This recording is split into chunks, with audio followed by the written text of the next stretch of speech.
Hi friends, on continuation of chapter number 5, states of matter. In last session we already start with this liquid state. What actually means by liquid state और liquid state के लिए दो सब topic हमने discussion किए थे. First is vapor pressure and second is all about your boiling point. So in today's class we'll start with this one more topic that is called as surface tension. Before we move on to the surface tension, let's illustrate one example. Surface tension का best example मैं आप लोगों को coat करूं तो हम पानी root में डालते हैं. कोई भी ट्री के अंदर हम पानी रूट में डालते, then after this water reaches to this last branch, last leaf तक पहुंच जाता है. कैसे पहुंच जाता है? Just because of surface tension. In month of December we applied a cold cream on a surface just because at that time our skin is really very dry. उसको क्या चाहिए? मॉइस्चर चाहिए. मॉइस्चर नहीं है, इसलिए वो स्किन जो है वो ड्राई हो चुकी है. When we apply, then that moisture goes to this last tissue of our skin. Skin के जो 7 layers होते हैं, सबसे लास्ट टिश्यू तक मॉइस्चर पहुंचता है. कैसे? Just because of surface tension. And last, one most important chemistry experiment. एक ग्लास बीकर के अंदर पानी भरा पड़ा हुआ है. जैसे ही मैं उसके अंदर कैपिलरी डालता हूं, automatic lower limbs of capillary is filled with water. How? कैसे हुआ? Just because of surface tension.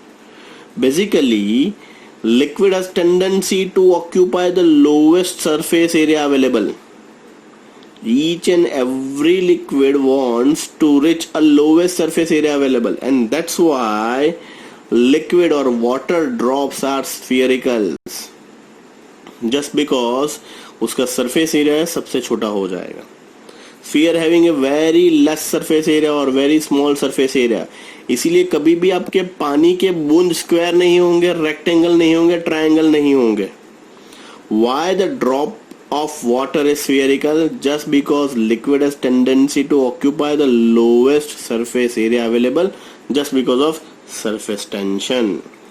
अब देखोगे तो मैंने एक पिक्चोरल डायग्राम में राइट साइड पे, it's black and white, so that's why आपको क्लियर नहीं दिखेगा. एक ब्रांच है, ब्रांच के ऊपर एक छोटा सा पानी का बूंद देखा है. That is just because of spherical nature, surface tension की वजह से. About the branch also we have a spherical nature, and below the branch जब ड्रॉप गिरता है, सरफेस छोड़ के नीचे दूसरी सरफेस पे फॉल होता है, तभी भी वो स्फीयरिकल होता है. मान लीजिए आपके हाथ गीले हैं, फिंगर टिप्स के ऊपर पानी है. जैसे फिंगर टिप्स आप जमीन के तरफ ले जाते हो तो फिंगर टिप्स से निकलता हुआ पानी भी स्फीयरिकल होता है, एंड जो जमीन पे गिरेगा तभी भी वो स्फीयरिकल ही होता है. Then it's becomes a flat surface. गिर के फिर वो फ्लैट सरफेस में कन्वर्ट हो जाता है. But it is having a spherical nature. Why? Just because surface tension. So let's start this surface tension. It is defined as the force acting per unit length perpendicular to this line drawn on a surface of the liquid. It is denoted by the Greek letter gamma. Gamma से surface tension को define किया जाता है. And most important one marker question, the unit of surface tension is Newton per meter. Next, one marker question, the energy required to expand the surface of a liquid by unit area is called surface energy, and its unit, SI unit, is every liquid tries to reduce their energy by decreasing the surface area. For a given volume, sphere has the minimum surface area. Most important one marker question, so liquid drops assume as a spherical. Why liquid drop is spherical? So important is each and every liquid or every liquid try to reduce their energy by decreasing the surface area. For a given volume, sphere has the minimum surface area, so liquid drops assume as a spherical shape. Sharp glass edges.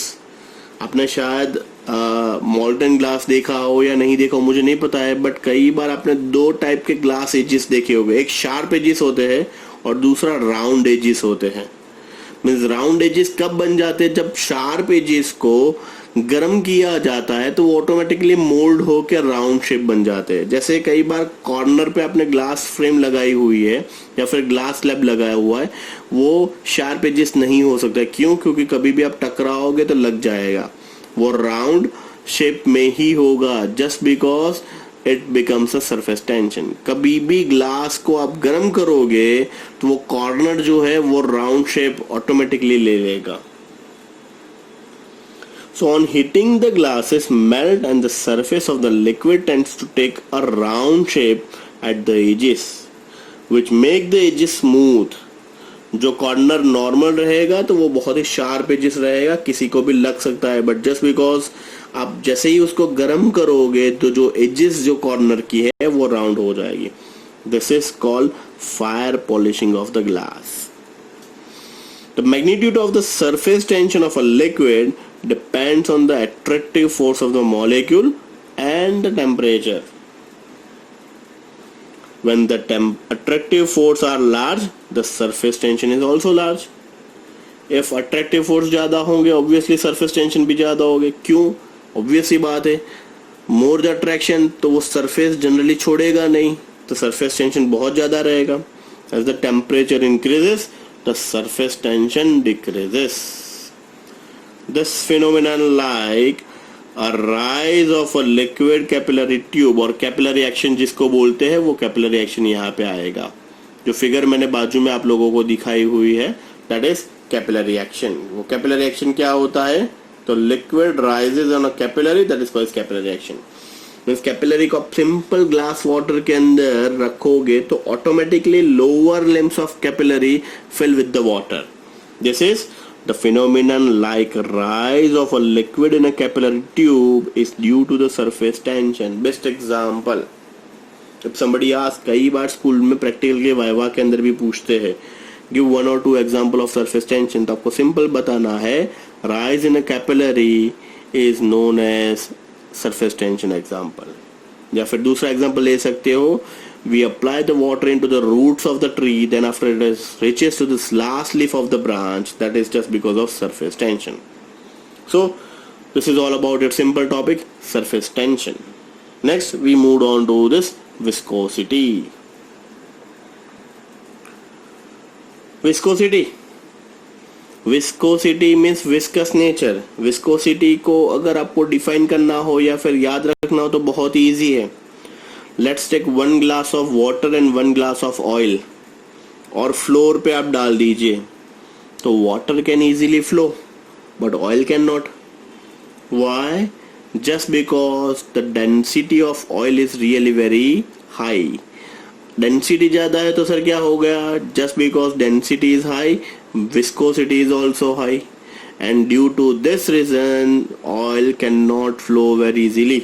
और आप देखोगे अगर आप pin tip के ऊपर पानी रखो और ऑयल रखो तो आपको क्लियरली पता चल जाएगा oil is viscous in nature, while in case of water is not viscous just because water's density is 1, while in case of density of oil is much higher as compared to this water one।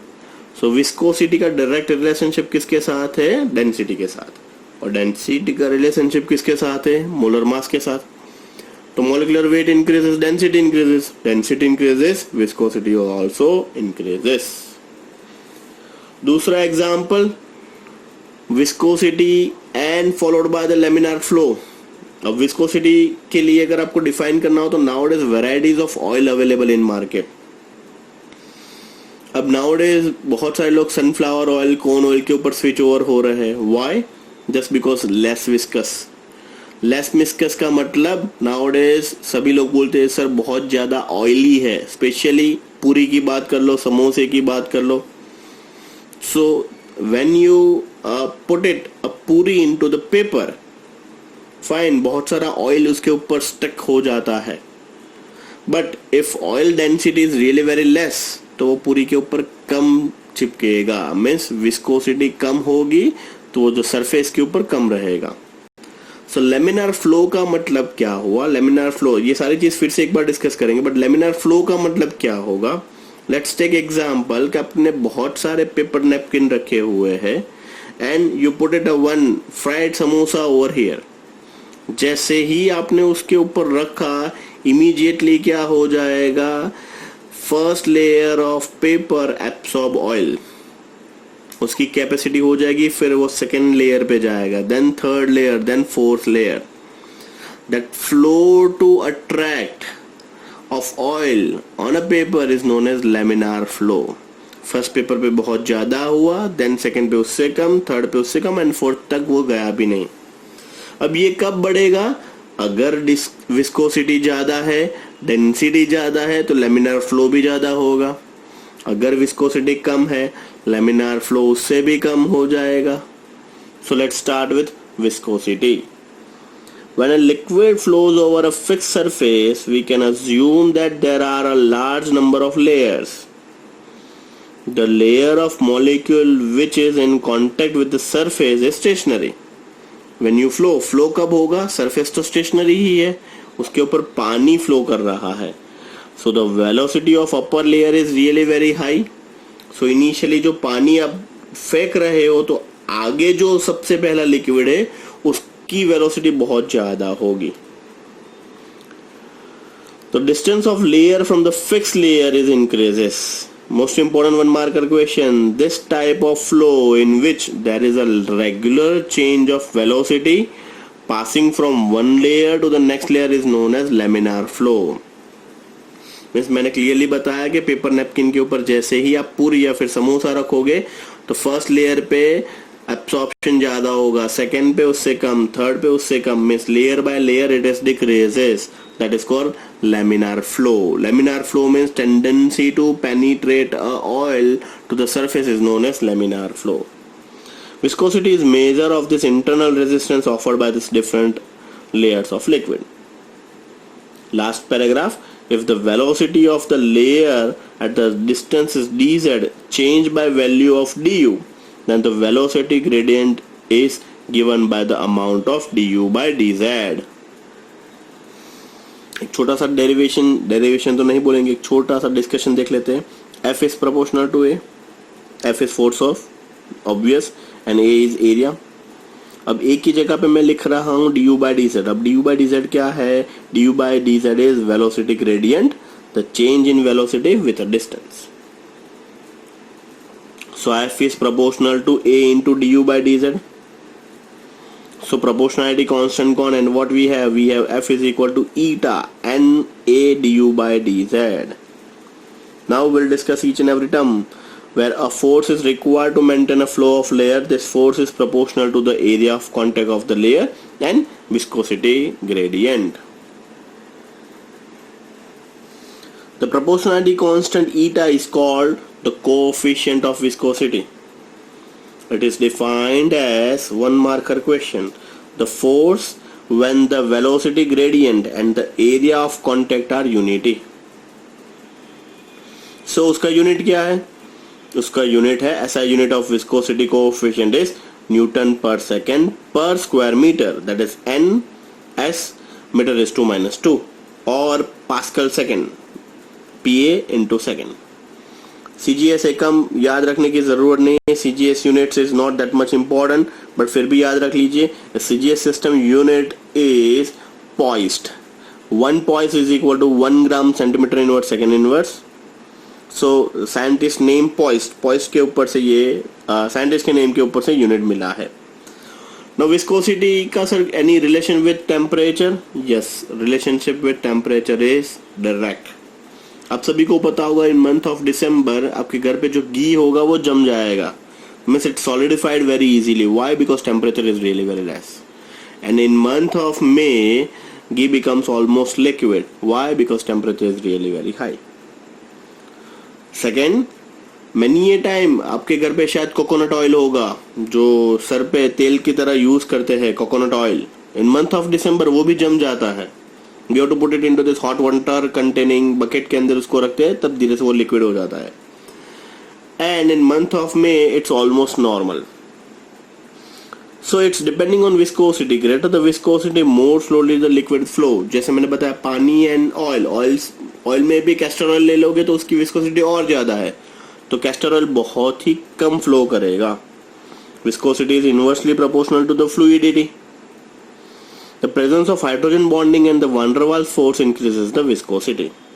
Glass is a very viscous liquid, so it has tendency to flow through the very slightly.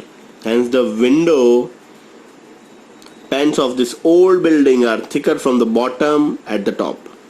Basically कहने का intention क्या है, glass is a supercooled liquid also. उसका दूसरा नाम है supercooled liquid. Basically ancient havelis के अंदर आप देखोगे तो ग्लास ऊपर से थिन होगा, नीचे से थिक होगा और थोड़ा सा हैजी हो चुका होगा. व्हाई? बिकॉज ग्रेजुअली जो पार्ट है वो धीरे धीरे धीरे धीरे नीचे की तरफ सेटल डाउन होना स्टार्ट हो जाते हैं. So that's why in ancient Havelis, glass becomes more thicker from the bottom as compared to this upper part of this glass. Viscosity of liquid decreases as the temperature rises because at high temperature, molecules have more kinetic energy and can overcome intermolecular force of attractions. So if temperature increases, viscosity decreases. So this is all about your viscosity part. अगर 11 CBSE की बात करें तो जो नया cut syllabus मिला हुआ है, जो पोर्शन कट कर लिया है उसके अंदर ये सारे के सारे पोर्शन कट किए हुए हैं. मीन्स अगर आप अच्छे से चेक करोगे वो जो नया पार्ट दिया हुआ है cut part of chapter number 5, तो उसके अंदर से पूरा का पूरा लिक्विड स्टेट निकाल दिया गया हुआ है. बट आई एम्फेसाइज और आई रिक्वेस्ट स्टूडेंट्स, आप एक बार ये सारे के सारी चीज देख लीजिएगा. यू नेवर नो ये सारे के सारे पार्ट आपको कहाँ कभी भी 12th में टच हो जाएंगे या फिर कॉम्पिटिटिव में कहीं ना कहीं टच होंगे. एट दैट टाइम ऐसा नहीं होना चाहिए कि सर ये पार्ट तो हमें देखा ही नहीं है, पढ़ा ही नहीं है, मुझे याद ही नहीं आ रहा है. So that's why you go for it.